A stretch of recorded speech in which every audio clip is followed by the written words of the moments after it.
And here we are back with another edition of the Down and Back Cornhole podcast. Been a week off. Tried to play a bit of cornhole. Didn't get a chance to, but still, all in all, we're still having fun. So remember, please like, share, and subscribe to the show. And I am pleased to be with, from the UK Cornhole, Mr. Daniel Lilley. Daniel, how you doing? Hi, how you doing? How you doing? Are you okay?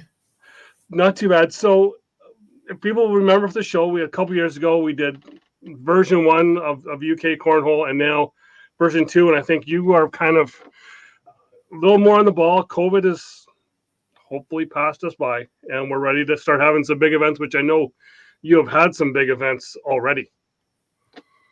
Yeah, so first of all, thank you for having me on here. It's much appreciated. I do watch the previous ones as well, which is great.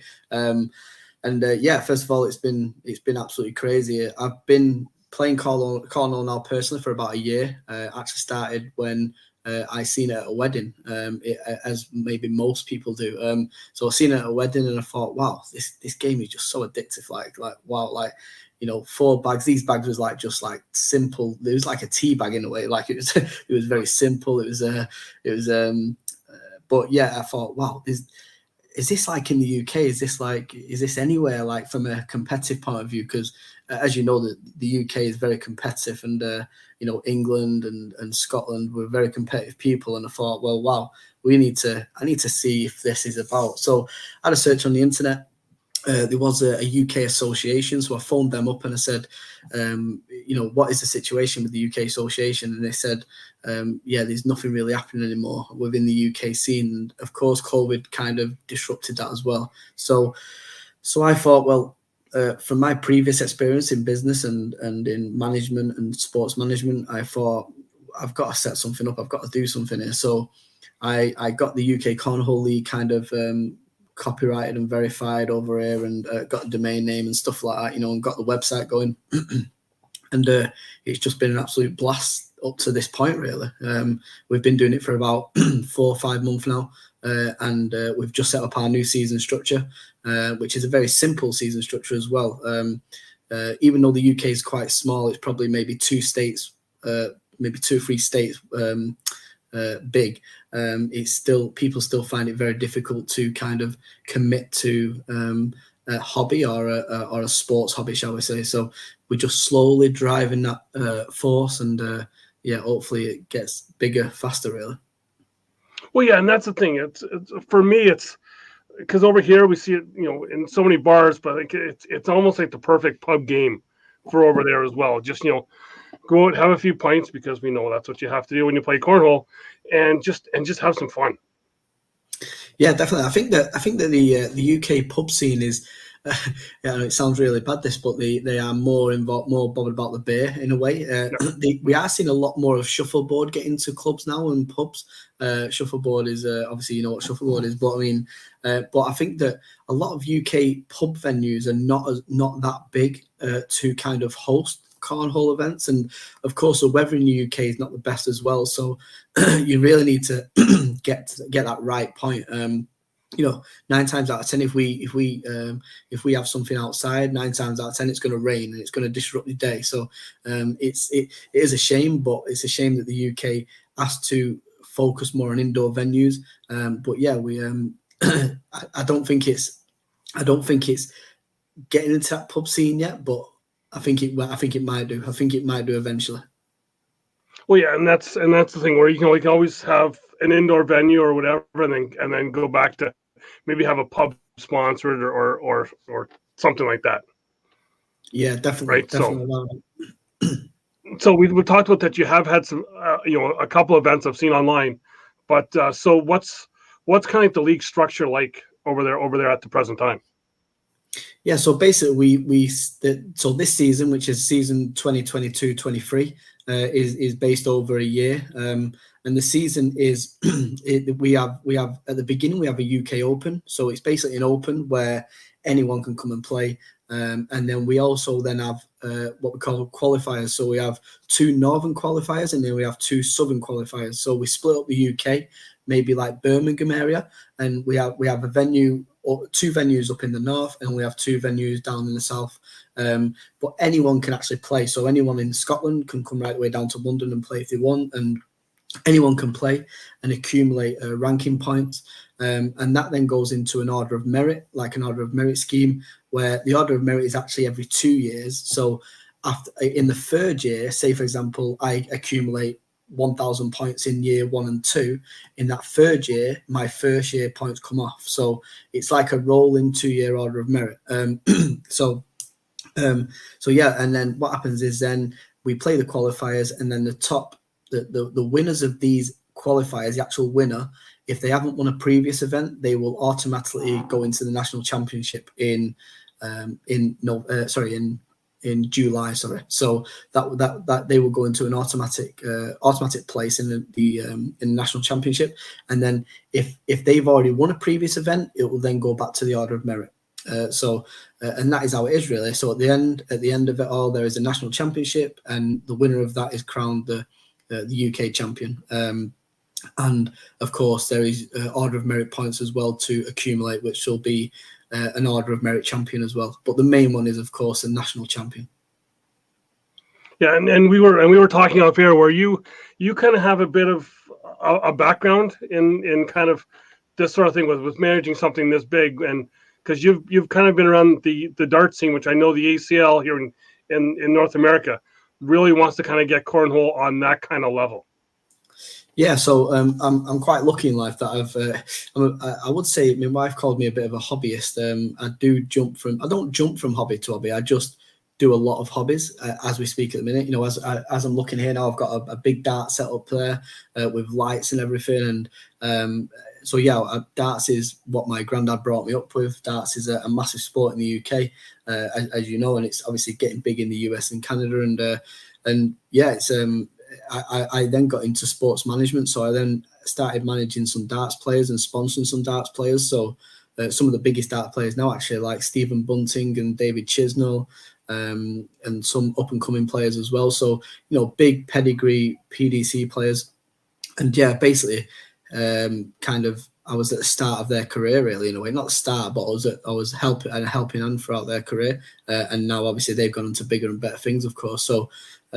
So yeah, and then I was doing then darts tournaments with like 258 players, and it was just absolutely fantastic. And I own my own darts company, 180 Darts Management, and it was doing really well. And then COVID hit, and then it was just it actually stopped before COVID, but yeah, we then obviously then went into cornhole, really. And I also own a Sabutio club. I don't know if you know the game Sabutio. It's like a table football top game, but it's I also own Manchester Sabutio club as well. So yeah, the little niche hobbies I love to get involved with. I love to fund them as well, pump some money into them, and yeah, cornhole is now I'm just stuck. I'm never coming out of it. Definitely not. Well, I think that's for almost everybody watching. It's happened to all of us, where we just happen to stumble on this game, and once you throw the first couple of bags, then you're wanting more all the time, and then it becomes more expensive because you're wanting more bags, and then it's just. Yeah, it's crazy. It's madness. Then it's all you think about. Then you start a podcast, and then you're totally done. So,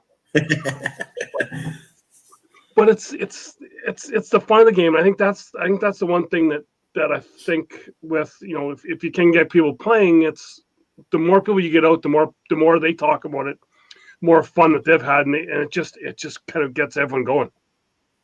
Yeah, definitely. We have a little league, and we're playing this Friday again, actually. So we play the last Friday of every month, but it's getting that bit better now, and more people coming. We're actually going to do it two in a month now, so every 2 weeks. So it's certainly getting bigger and getting more interesting, and people are getting a little bit more competitive when playing it now. You know, you have the You have the guys that come and they shoot a PPR of like 3, but they still really enjoy it. And then you have the guys that are shooting like 8 and 9 PPR, and they're they're looking to get to that next stride. But we all know that next stride from like a 7.5 up to 9.5, and then after that is just like, it's that little gap there, the 8.5 to 10 plus, that is just a gap that you need to be so talented, as we know. So it's fun. Like you said, there's a massive fun element to it, but also there's a lot of skill as well. It's a bit like darts in a way. Of course, you get 3 darts instead of 4 in a way, but it's about a repetitive action and also kind of bullying your opponent in a way, and that's why I love cornhole. It's just a game. I actually like to call it a sport personally, but it's just a game that is just, again, like you said, it just hooks you, and you can't get out of it now. So. And with everyone that knows me, they know that I'm down with those people that are throwing the 3s, because it's just how I am. But it's yeah, it's crazy because we've just had the UK Open, which there was 10 players in it. It was 10 dedicated players into it, and I actually got to the final with an American guy actually called Matthew Richardson, and if I remember rightly, our PPRs was, even though we had a grueling day, we all had about 8 games each, which was 8 games first, best of 3, which was first of 2, cancellation format as well. Of course, it was a very grueling day. So when me and Matthew got to the final, it was like, wow, we've got so far, and he absolutely dominated me 3-0 in the final. Something like, I can't remember the scores now, but I remember the middle score because it was a whitewash 21-0. So I think it was like 21-11, 21-0, and 21-17, something like that. So I gave him a bit of a game, but he absolutely smashed me in the end. But the PPRs was quite high, to be fair. I think, well, not high, but mine was like 7.9, and his was something like 8.5 in a grueling final. So it was and that was best of 5 as well, first to 3. So you can imagine if I actually did have a good day and it went to 3-2, that would have been, God, we would have been done for weeks. Well, so and kind of talk, just going back to your Friday night stuff there. How many people do you get out usually for those Friday nights?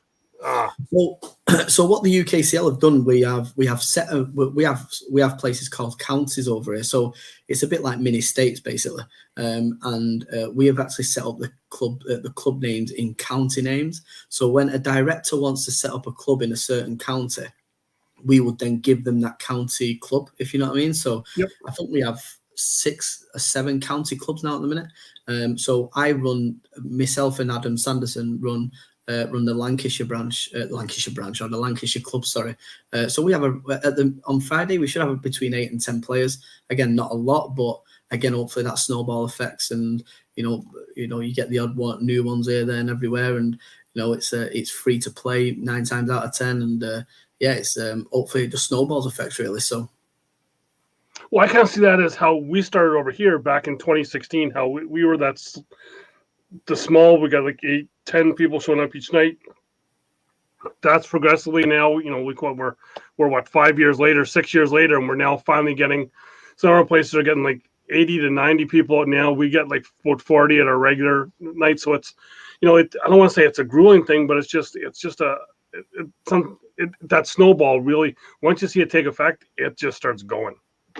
Yeah, definitely. And I suppose then you can bring what we call subs into it then as well. So, if venues do need paying for, or, new equipment needs paying for, and little things like that, prizes and stuff, you can bring that into it. And I suppose over there now it is at that stage, definitely, without a doubt. I have certainly seen, even single events like $100 entries and, and stuff like, it's and like the UKCL, for example, we've just set our entry fee is at £10, so it's around about $12.50, something like that. So we've done it very low for this first season, and it'll be like that all the way through the qualifiers, and the national championship and the UK Open are always going to be free.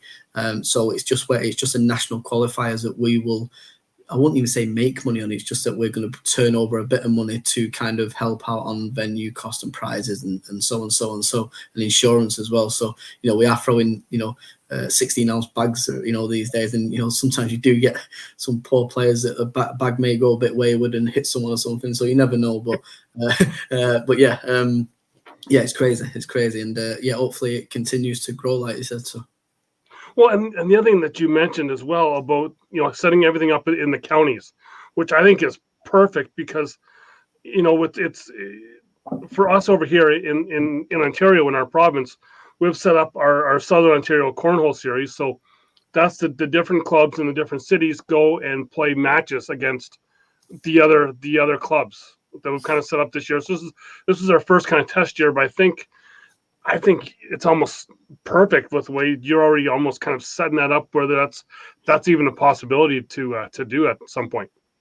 Yeah, I think that maybe next season, I think we might even bring club events into it. Then that would obviously entail double matches and doubles instead of singles. So this season we've just solely concentrated on single events, and then once we obviously get that camaraderie together and teams start forming and clubs start forming in counties, then there's no reason then why them clubs can't send 2 players to each event and stuff like that, and start getting club events going as well, within the same weekend, basically like a Saturday and Sunday. So there's no reason why we can't do that, and I think that's obviously the focus that we will be doing. But I think initially we're just happy for people to turn up, really, and play a singles event, make sure they're getting a good day's worth for the money as well, so they're getting at least 3 or 4 games in, and the games are not just best of 2, they're like always best of 3 minimum, so they've got a chance to come back if they 1-0 down and stuff like that. So yeah, we're sticking to singles at the minute, but you bang on right. We also like the team ethic over in the UK, and without a doubt we'll be certainly focused on that certainly for next season. Well, and like I said, I don't want to just kind of harp on it, but I see your whole setup there almost like football clubs being, you're going to have your traveling people with them. I think it's just all just a perfect setup. But the other thing is you're talking about how the grind of the day, how have new players felt about that whole coming in thinking, oh, it's just a backyard game, we're playing for fun. But then when you start playing, when you start getting like throwing 20 games in a day, the 21, that it's you've actually got to be in shape to play the game. Yeah, you know what, you're back again. You're right. It's there was some players that came to the first one. There was like at the end of it that like it was sweating, like absolutely sweating. It's like it wasn't really a hot day, but like even I was sweating at some point because it was like, wow, like it's not the actual movement, it's not your physical. It's kind of your physical as well. It can, by the end of the day, your arm could be throbbing and all sorts. But I mean, or your arm, sorry, could be throbbing. But it's more the mental as well. It's like in the final, for example, I knew that Matthew is a lot taller than me, so I knew that his bag was going to come in at certainly a better trajectory than mine. I'm only like 5'6", so my bags need to be, So I was doing a lot more block shots and trying to kind of win off them block shots, and trying to do some rolls over the back and back rolls and stuff, and it just didn't work for me. That tactic was just clearly wrong, and I now know going into the next event that I need to throw my bags higher, get a better trajectory, or use a different style bagger. But then there was other players there that they played the game before. They like I said, Matthew was from America. There was also a guy called Josh Isner from America as well. And these guys have played before, and played from a competitive level, before, where we've just been more or less backyard players, but we are now certainly competitive players now, and there's a couple of my mates at least that are like, wow, they are doing everything. Like we've got Zucker bags, we've got patches all over our bags, and of course I've got my own brand as well, which is doing very, very well at the minute. So yeah, it's good. Which I think you're talking about the Americans going over. I think that's the other thing where you guys will be able to get better as well is the tourist travel. And now when people want to go places, I don't want to say the couples that the husband will be like, oh yeah, sure, let's go over to let's make that trip to Europe because I can go and play cornhole. I know my wife does not like me saying that, hey, we can go here because I can play cornhole, but it's something that you can do now. It's now that whole travel industry of cornhole. Yeah, definitely. I think that's why if you look on our website as well, that's why we have put directors' emails in there now as well. So if there's any travellers over from any country really, but from America, then they can contact their director and and obviously see when the next event is, or see if they just want a general meetup or whatever, you know. So yeah, it's just about getting out there really, and helping it go, you know, grow really in a way. Well, exactly. Now we can't have an international type podcast here without the word Olympics kind of jumping in there, because that's kind of been the big the big splash word that's been kind of going around. So have you guys already kind of put any kind of thought into that or anything? Yeah, without a doubt. So we have been contacted by like European cornhole players and European cornhole new associations and federations that might be setting up, and also like even people in America and stuff, and saying, you know, obviously there's a lot of spike about Olympic cornhole at the minute. What do you think about it? And you know, would you be happy to, you know, send in players over, or funding players and stuff? And without a doubt, like, of course, we're trying to put cornhole on the map here. I think the whole world is still, but I think that over the last maybe 6 months to a year, of course, the ACL has certainly helped that out with the ESPN exposure and stuff, but also there's a lot of social media now about cornhole as well, and every single page of mine now, or every single reel or anything like that, is just cornhole, and it's like, you know, that it's really now generating some pretty big interest. And you know, just going back to the darts, when we had a gentleman called Barry Hearn take over darts, he just transformed it into a completely different level. And darts is an absolute huge sport now, with millions upon, as you know yourself, with millions upon millions involved in it. And that is kind of the structure, the way we're going. In a way, we are going down that structure, down like a corporation structure instead of an association structure. So we can do snap decisions, and we can make snap decisions without going through members and associations fully.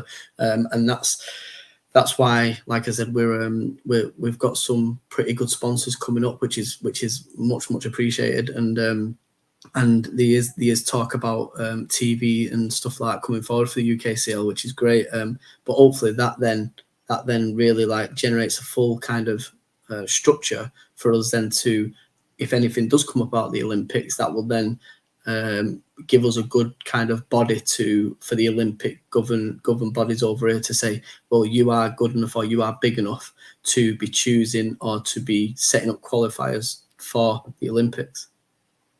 Or even we can even just say, you know, we can let the Americans take a side seat for the first bit, and we'll just do the Commonwealth Games first. You know, we'll give it a try with that. You know, we'll have, so then, you know, give us in Canada and you guys in the UK a chance without those Americans coming into the games and reckoning for us.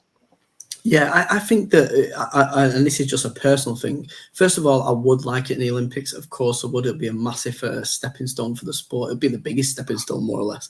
But I also like the other side as well, that, you know, it's a very skillful game, like darts is. But you'll probably never see darts in the Olympics, unfortunately. And it's like squash as well. For example, squash has been in the Olympics, but it doesn't get the exposure that it should do, because it's probably one of the hardest sports in the world.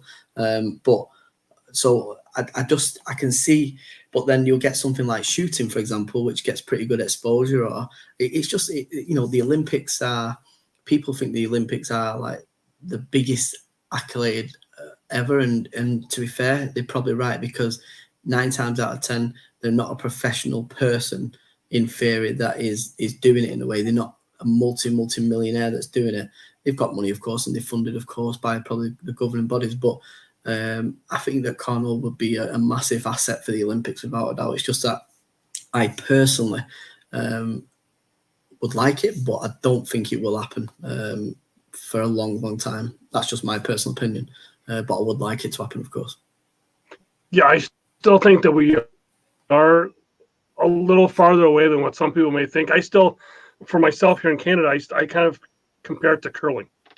We're kind of almost in that same sort of niche where people kind of know about the game, but still don't know about the game, if you know what I mean. Yeah, no, I agree. So you talked about sponsors here, and give you a chance to give a plug on some of those sponsors.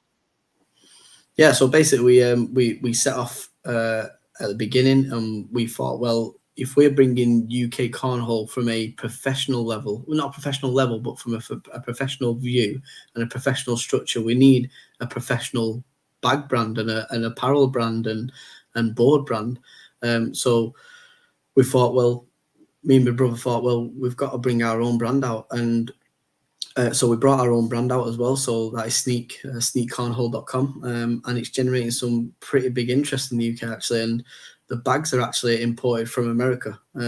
So they're an American company, a pretty big American company that do them for us. Unfortunately, the partnership's in NDA, so I can't really say who it is, but they make our bags. They make them to our specification, our designs. We then quality check them over here, even pack them sometimes, and then we then ship them out to the UK customers. And so far, we've sold over 100 sets of bags, which to me is crazy, really, because in theory, we've only got like nearly 60 players signed up. So more players have bought bags, more unique players, have bought bags. So we know that there's like 250 interested players out there in the UK. And that might not seem a lot at all, obviously, compared to America. But I think the ACL, for example, has got this is just for example, has got like 125 or 126 certain players. Is that right? 126 certain players, like which go into like the pro standard, and then there's probably thousands then behind that, or whatever. But I think there is, in the whole of the UK, I'd say we've got a demographic of about 250 players maximum at the minute. That is slowly increasing, but we basically just brought the brand out, Sneak, just to bring professional style bags out. We're actually making a new drop tomorrow, actually. So there's a new drop tomorrow, which will be our third different style bag, different speed bag as well. So it's actually going to be a speed of 8-9, which we're bringing out. So it's certainly a fast, speedier, maybe more pro standard technique bag, and we've actually called it the Sneak Pro Speed. So that should be a good drop, and I think we're pretty reasonably priced, looking compared to price in America and Canada and so on. I think we go at like $59.99, which is around about $65. So we're at a good price point, but it's just we needed to bring like a professional style bag in the UK, or professional standard one, because just because there was no kind of standard like that. And then other sponsors are an air conditioning company, which we call them our technical partner. They don't really do anything for the association; they just put funding into the league. And then we have Pucks as well, which is, of course, Pucks are sponsors of other associations in America, and they've helped us out by sending us some pucks over to, certainly for the next event onwards. So they have become an official technical sponsor of ours as well. But there's certainly no money involved in that sponsorship, which is much appreciated from pucks. And then we have just a charity brand then called Cold Hands Warm Hearts, which is a charity brand for the homeless over here in the UK. As you're probably aware, that the UK is very tax driven at the minute, and that means that more people end up on the streets, unfortunately. So we donate. It's around about 15% of every entry fee, or any kind of input, even in from Sneak, into Cold Hands Warm Hearts charity, official charity. So. Well, I think that ties right into with the already cornhole community over here in North America. That the charity aspect of people who play cornhole is just, if you've seen it, is just incredible, because it's just almost every tournament you see that's a local tournament ends up being like some sort of charity tournament for someone that needs help. So I think the cornhole community just fits in with the charity stuff just perfect. So. Yeah, definitely. End of the day, we, instead of buying a Starbucks or I don't know what you have over there, but if instead of buying a Starbucks, you could just help someone out by buying them 5 cups of tea for the week, really, instead of buying a Starbucks over here. So unfortunately, the UK at the minute is going through loads of political differences at the minute, and we've just got a new prime minister today and stuff like that. So yeah, the UK is it's all over the place in the UK. Everything is just going up, probably like in the US as well, of course, but everything is just going up, of course. Exactly, yeah. And I can't do a show without talking about my sponsors. One behind me, JC Cornhole, jccornhole.com. Check out Jamie for any of your board related. He makes the best boards out there. Still no discount code, Jamie. We're waiting. It's been like 3 years. Anyway, and then SierraHome.com. If you're in Edmonton, Alberta, check him out. To have your house inspected, and of course, as always, portion of your property inspection will go towards a children's hospice in Edmonton. So that's a perfect way to do it. I know he's going to be setting some stuff up with maybe like a code for people that watch a show in Edmonton. But that's that. And then next week, major announcement coming with the show next week. I can't wait for it. But Daniel, I want to thank you for coming on and talking, and let's do this here again in a couple of months when you guys become even bigger. Yeah.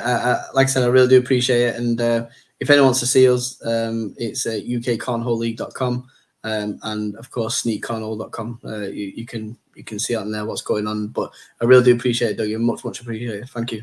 Yeah, and we'll put links for both of those websites in the description down below. And yeah, just go keep having fun playing cornhole and trying to throw corn dogs. Thank you, Doug. Take care, mate.